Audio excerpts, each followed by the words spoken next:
നിത്യസ്തുതിക്കേറ്റവും യോഗ്യമായ പരിശുദ്ധ പരമ ദിവ്യകാരുണ്യത്തിന് ആരാധനയും സ്തുതിയും പുകഴ്ചയും ഉണ്ടായിരിക്കട്ടെ. നിത്യസ്തുതിക്കേറ്റവും യോഗ്യമായ പരിശുദ്ധ പരമ ദിവ്യകാരുണ്യത്തിന് ആരാധനയും സ്തുതിയും പുകഴ്ചയും ഉണ്ടായിരിക്കട്ടെ. നിത്യസ്തുതിക്കേറ്റവും യോഗ്യമായ പരിശുദ്ധ പരമ ദിവ്യകാരുണ്യത്തിന് ആരാധനയും സ്തുതിയും പുകഴ്ചയും ഉണ്ടായിരിക്കട്ടെ. സ്നേഹമുള്ളവരെ, നാം കരുണയുടെ തിരുമണിക്കൂറിൽ ആണിപ്പോൾ. നമ്മുടെ ഓരോരുത്തരുടെയും ജീവിതത്തിലേക്ക് ദൈവത്തിൻ്റെ വലിയ കൃപ ഒഴുകുന്ന നിമിഷങ്ങൾ. കർത്താവ് നമ്മളെ ഓരോരുത്തരെയും അനുഗ്രഹിക്കുന്ന പരിഭാവനമായ നിമിഷങ്ങൾ. പിതാവായ ദൈവം തൻ്റെ ഏകജാതനിലൂടെ നമുക്കായി പകർന്നു നൽകിയ അനുഗ്രഹത്തിൻ്റെ നിമിഷങ്ങൾ. ഇന്ന് രാവിലെ ഒരു ഫംഗ്ഷന് ഞാൻ പോകുന്ന വേളയിൽ അവിടെ കേട്ട ഒരു അനുഭവം ഒരുപക്ഷേ അവിടെ കൂടിയ എല്ലാവരുടെയും കണ്ണ് തുറക്കുന്ന ഒരു അനുഭവമായിരുന്നു. മദർ തെരേസയുടെ ജന്മദിനത്തോടനുബന്ധിച്ച് ഇന്ന് സാമൂഹ്യനീതി വകുപ്പ് അനാഥ അഗതി മന്ദിര ദിനാചരണമായിട്ട് കൊണ്ടാടുകയാണ്. അതിൽ സംസാരിച്ച പലരും ക്രിസ്ത്യാനികളല്ലാത്ത ഒത്തിരിയേറെ ആളുകളുണ്ടായിരുന്നു. അവരെല്ലാവരും ഈ അമ്മയോടുള്ള സ്നേഹത്തെക്കുറിച്ച് പറയുമ്പോൾ അനുസ്മരണ പ്രഭാഷണം നടത്തുവാൻ വന്ന ഒരു പ്രൊഫസർ, അദ്ദേഹവും ഒരു ഹിന്ദുവായ ഒരു വ്യക്തിയാണ്. പക്ഷേ അദ്ദേഹം തൻ്റെ ജീവിതത്തിൽ അനുഭവിച്ച അമ്മയുടെ സ്നേഹം എന്താണെന്ന് അവിടെ പറയുകയുണ്ടായി. ഒരുപക്ഷേ മത്തായി 25:40 നമ്മൾ കാണുന്ന ആ വാക്യം തൻ്റെ ജീവിതത്തിലേക്ക് ഏറ്റെടുത്തുകൊണ്ടാണ് മദർ തെരേസ തൻ്റെ ജീവിതത്തിലെ ഓരോ പ്രവർത്തനങ്ങളും മുന്നോട്ട് കൊണ്ടുപോയത്. 25:40 ഇപ്രകാരമാണ് നമ്മളോട് പറയുന്നത്: സത്യമായി ഞാൻ നിങ്ങളോട് പറയുന്നു, എൻ്റെ ഏറ്റവും എളിയ ഈ സഹോദരന്മാരിൽ ഒരുവന് നിങ്ങൾ ഇത് ചെയ്തു കൊടുത്തപ്പോൾ എനിക്ക് തന്നെയാണ് ചെയ്തു തന്നത്. പ്രിയമുള്ളവരെ, അവസാന വിധിയുടെ പശ്ചാത്തലത്തിലാണ് യേശുനാഥൻ ഈ ഒരു വാക്യം നമ്മോട് പറയുക. അവിടെ കൂടിയ ആ മനുഷ്യരോട് ഈ അസിസ്റ്റൻ്റ് പ്രൊഫസറായ വ്യക്തി തൻ്റെ ജീവിതാനുഭവമാണ് അവിടെ പറഞ്ഞത്. മദർ തെരേസയെക്കുറിച്ച് നിങ്ങൾ ഒത്തിരിയേറെ കേട്ടിട്ടുണ്ട്. പക്ഷേ എൻ്റെ ജീവിതത്തിൽ ആ മദർ തെരേസയുടെ സ്ഥാനം എൻ്റെ അമ്മയ്ക്കായിരുന്നു എന്ന്. ഒരു മുഴുകുടിയനായ അപ്പനുണ്ടായ ഒരു മകൻ, അധികം വിദ്യാഭ്യാസമില്ലാത്ത അമ്മ, അവരിൽ നിന്നും യാതൊരു തരത്തിലുള്ള സപ്പോർട്ടും ലഭിക്കാതെ തൻ്റെ ജീവിതത്തെ മുന്നോട്ട് കൊണ്ടുപോയപ്പോൾ അവിടെ കൂടിയിരുന്ന ആളുകളെല്ലാവരും വിചാരിച്ച ഒരു സംഭവം, ഇദ്ദേഹം ഒരിക്കലും ഒരിടത്തും എത്തില്ല എന്നാണ്. സ്വന്തക്കാരും ബന്ധുക്കളും അതുപോലെ അയൽക്കാരുമെല്ലാം ഒരുപോലെ വിധി എഴുതിയ ഒരു ജീവിതം ഇവൻ്റെ ജീവിതത്തിൽ ഇവൻ ഒന്നുമായി തീരാൻ പോകുന്നില്ല. അതോടൊപ്പം തന്നെ ഒറ്റപ്പെടൽ അനുഭവിച്ച ഒരു ജീവിതമായിരുന്നു ആ സഹോദരൻ്റേത്. ആ സഹോദരൻ അവിടെ പറയുകയുണ്ടായി, എൻ്റെ ചേച്ചിയും ചേട്ടനും നല്ല വെളുത്ത ആളുകളാണ്. ഞാൻ ഒത്തിരിയേറെ ഇരുണ്ട ഒരു പ്രകൃതം. അതുകൊണ്ട് തന്നെ പലരും എൻ്റെ അമ്മയോട് പരസ്യമായി ചോദിച്ചിട്ടുണ്ട്, ഇത് നിനക്കുണ്ടായ തന്നെ ഒരു മകനാണോ? അതിനാൽ തന്നെ എപ്പോഴും അവരുടെ കുടുംബത്തിൽ എന്ത് ഫംഗ്ഷൻ ഉണ്ടായാലും ആ മകനെ അവർ മാറ്റി നിർത്തുമായിരുന്നു. എന്നാൽ ആ അമ്മയെ സംബന്ധിച്ച് അത് ഒരിക്കലും ഒരു കാരണമായിരുന്നില്ല. ആ അമ്മ എപ്പോഴും മകനോട് പറയും, നിൻ്റെ സൗന്ദര്യത്തിൽ നല്ലടാ മോനെ കാര്യം, നിന്നെ എല്ലാവരും അംഗീകരിക്കുന്ന ഒരു ദിവസം ഉണ്ടാകും. അതുകൊണ്ട് നീ ഈ സൗന്ദര്യത്തെ ഓർത്തൊന്നും നീ ഭാരപ്പെടേണ്ട കാര്യമില്ല. മറ്റുള്ളവർ വായി തോന്നുന്നത് എന്തും പറഞ്ഞുകൊള്ളട്ടെ, നീ അതൊന്നും ഗവനിക്കേണ്ട, നീ നിൻ്റെ കാര്യത്തിന് മാത്രം ഒന്ന് ശ്രദ്ധ പതിപ്പിച്ചാൽ മതി. വെറും 2ാം ക്ലാസ്സിൽ മാത്രം പോയിട്ടുള്ള ആ അമ്മ എപ്പോഴും ആ മകനോട് പറയും, ഈ സൗന്ദര്യത്തേക്കാൾ കൂടുതലായിട്ട് നിന്നെ എല്ലാവരും ബഹുമാനിക്കണമെങ്കിൽ നീ നന്നായി പഠിക്കണം. നീ നന്നായി പഠിക്കുകയാണെങ്കിൽ നിൻ്റെ ജീവിതത്തിൽ നീ പോലും സ്വപ്നം കാണാത്ത സൗന്ദര്യമുണ്ടാകും. ആ അമ്മയുടെ ഉപദേശം അതായിരുന്നു. 10ാം ക്ലാസ്സിലേക്ക് ഈ സഹോദരൻ എത്തിയപ്പോഴും മറ്റുള്ളവർ വിധി എഴുതി ഇവൻ ജയിക്കാനൊന്നും പോകുന്നില്ല. ആ മകനും അത് ഉറപ്പായിരുന്നു. കാരണം ഇതുവരെയുള്ള പരീക്ഷകളിലെല്ലാം തോറ്റുപോയി. അതുകൊണ്ട് തന്നെ സ്കൂളിലെ പ്രിൻസിപ്പളും മറ്റ് ടീച്ചേഴ്സും എല്ലാം ഈ മകനോട് പറയുന്നുണ്ട്, നീ 10ാം ക്ലാസ് എഴുതേണ്ട, അടുത്ത കൊല്ലം നമുക്ക് എഴുതാം. ഈ കൊല്ലം നിനക്ക് ആവശ്യമുള്ളതെല്ലാം ഞങ്ങൾ മേടിച്ചു തരാം, നീ അടുത്ത കൊല്ലം പരീക്ഷ എഴുതാൽ മതി.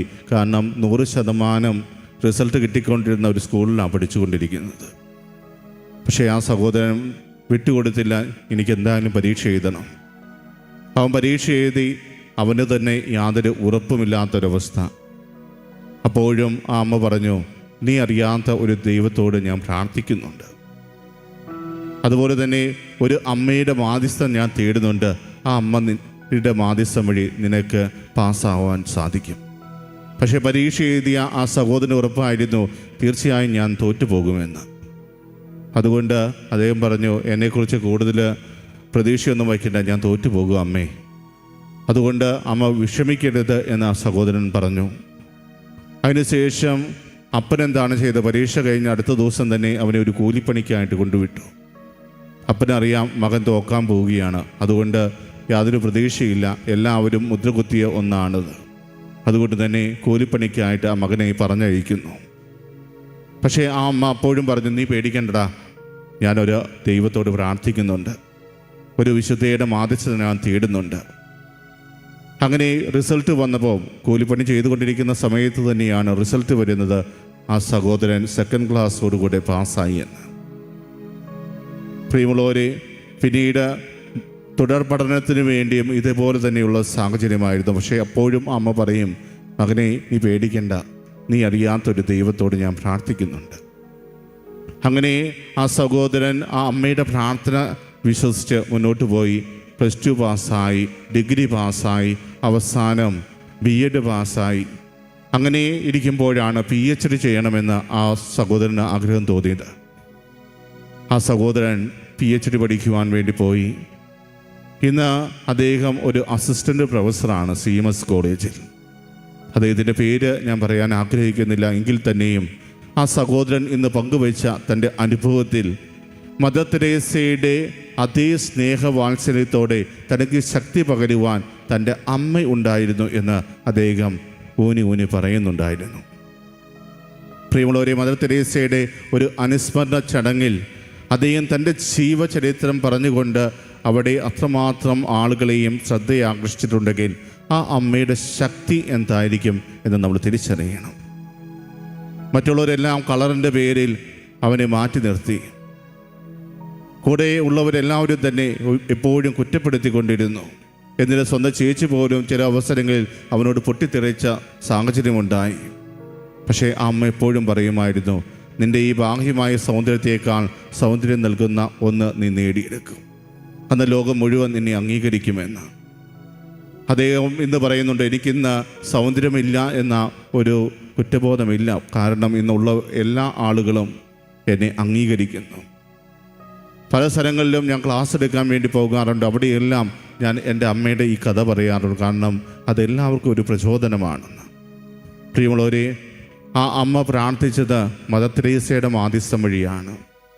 മദർ തെരേസ മറ്റുള്ളൊരു ദൈവത്തെ കണ്ട് ഓരോ പ്രവർത്തനങ്ങളും ചെയ്തതുപോലെ ആ അമ്മ തൻ്റെ മകനോട് പറഞ്ഞു കൊടുത്തു, നിരന്തരം മറ്റുള്ളവർ എന്ത് പറഞ്ഞാലും നീ പേടിക്കേണ്ട, നിന്നെ കാണുന്ന നിൻ്റെ ദൈവം നിനക്ക് ആവശ്യമായതെല്ലാം നൽകും. നിന്നെ അറിയുന്ന നിൻ്റെ ദൈവം നിനക്ക് ആവശ്യമായതെല്ലാം നൽകും. നിന്നെ സൃഷ്ടിച്ച നിൻ്റെ ദൈവം നിനക്ക് ആവശ്യമായതെല്ലാം നൽകും. നിനക്ക് ഒരു നാൾ ഉയർച്ചയുണ്ടാകും. ഇന്ന് ആ സഹോദരൻ പറയുന്നത് അതുകൊണ്ട് തന്നെയാണ്.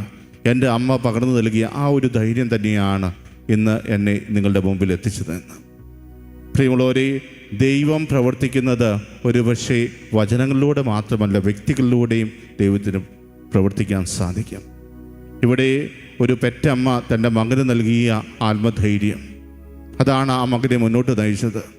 മറ്റുള്ളവർ ഇപ്പോൾ നിൻ്റെ സൗന്ദര്യമില്ലായ്മയെക്കുറിച്ച് ഓർത്ത് നിന്നെ പരിഹസിക്കുമായിരിക്കും, നിന്നെ മാറ്റി നിർത്തുമായിരിക്കും. പക്ഷേ അതേ ആളുകൾ തന്നെ നിന്നെ മുന്നോട്ട് നിർത്തുന്ന ഒരവസരം വരും. ഞാൻ പ്രത്യേകം പ്രാർത്ഥിക്കുന്നുണ്ട് എന്ന് ആ അമ്മ കൂടുതൽ പ്രചോദനം നൽകിയപ്പോൾ ആ മകന് ഒറ്റ ലക്ഷ്യമേ ഉള്ളൂ, നല്ലൊരു വിദ്യാഭ്യാസത്തിലൂടെ ഞാൻ മറ്റുള്ളവരുടെ മുമ്പിൽ എൻ്റെ സൗന്ദര്യം കാണിക്കും. ഇന്ന് ആ വിദ്യാഭ്യാസമാണ് ആ സഹോദരൻ്റെ സൗന്ദര്യം. അനേകർക്ക് അറിവ് പകർന്നു നൽകുവാൻ ആ സഹോദരന് സാധിക്കുന്നു. പ്രിയമുള്ളവരെ, ഇവിടെ ദൈവം എപ്രകാരമാണ് പ്രവർത്തിക്കുന്നത്? അദ്ദേഹത്തിൻ്റെ വിവാഹം കഴിഞ്ഞ് 10 വർഷത്തിന് ശേഷം കഴിഞ്ഞ മാസമാണ് ഒരു പെൺകുഞ്ഞിനെ ലഭിക്കുന്നത്. അദ്ദേഹം ഒരു ഹൈന്ദവനായ വ്യക്തിയാണ്. എന്നിട്ടും കാലിസ് എസ്തർ എന്ന പേരാണ് തൻ്റെ മകൾക്കായിട്ട് അദ്ദേഹം തിരഞ്ഞെടുത്തത്. തൻ്റെ അമ്മ എപ്പോഴും പ്രാർത്ഥിച്ചതുകൊണ്ട്.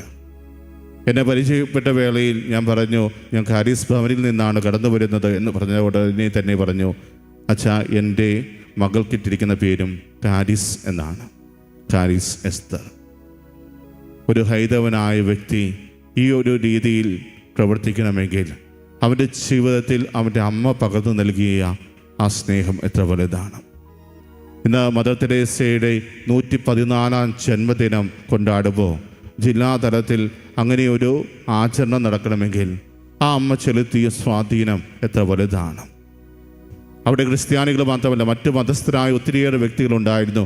അവരുടെ ഇടയിലും മദർ തെരേസയ്ക്ക് ഇത്രമാത്രം സ്വാധീനം ചെലുത്തുവാൻ സാധിക്കുന്നുണ്ടെങ്കിൽ പ്രിയമുള്ളവരെ, നമ്മുടെ ഓരോരുത്തരുടെയും ജീവിതത്തിലൂടെയും ദൈവത്തിൻ്റെ കരുണയുടെ വാഹകരാകുവാൻ നമുക്ക് സാധിക്കും.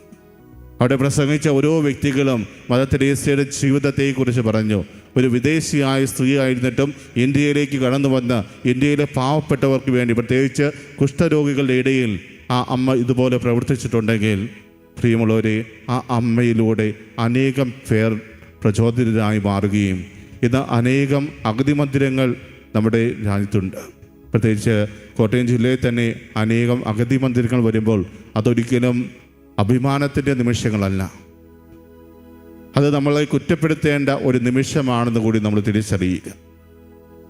ഇന്ന് എൻ്റെ ചുറ്റുപാടും ഒത്തിരിയേറെ വൃദ്ധമന്ദിരങ്ങൾ കടന്നു വരുന്നുണ്ടെങ്കിൽ, ഒത്തിരിയേറെ അഗതി മന്ദിരങ്ങൾ കടന്നു വരുന്നുണ്ടെങ്കിൽ ഞാനും നീയും അതിന് കാരണക്കാരാണ് എന്ന കുറ്റബോധം നമുക്കുണ്ടാകണം.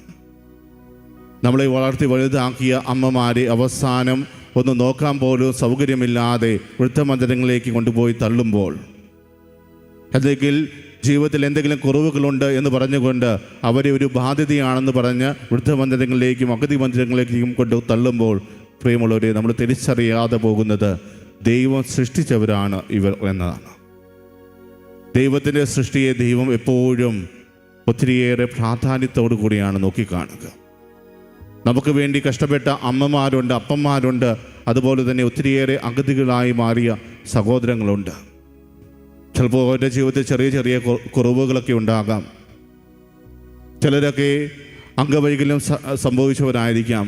പക്ഷേ അവരും ദൈവത്തിൻ്റെ സൃഷ്ടികളാണ് എന്ന് നമ്മൾ തിരിച്ചറിയുക.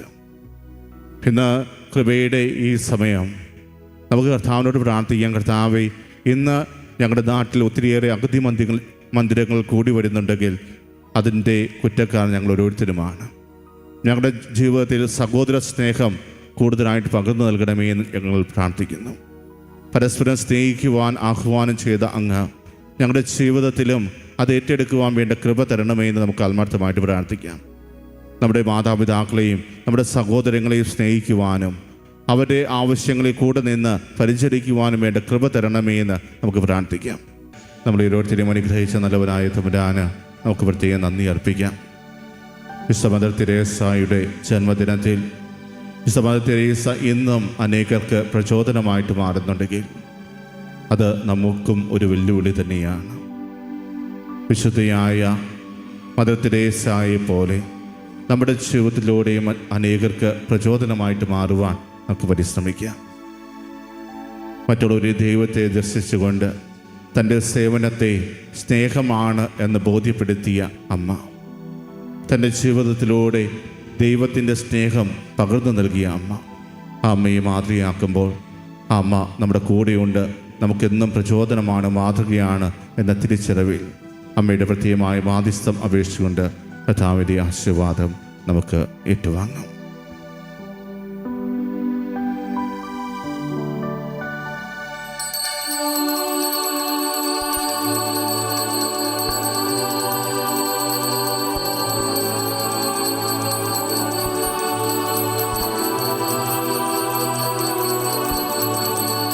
പരിശുദ്ധ പരമമാ ദിവ്യകാരുണ്യമേ,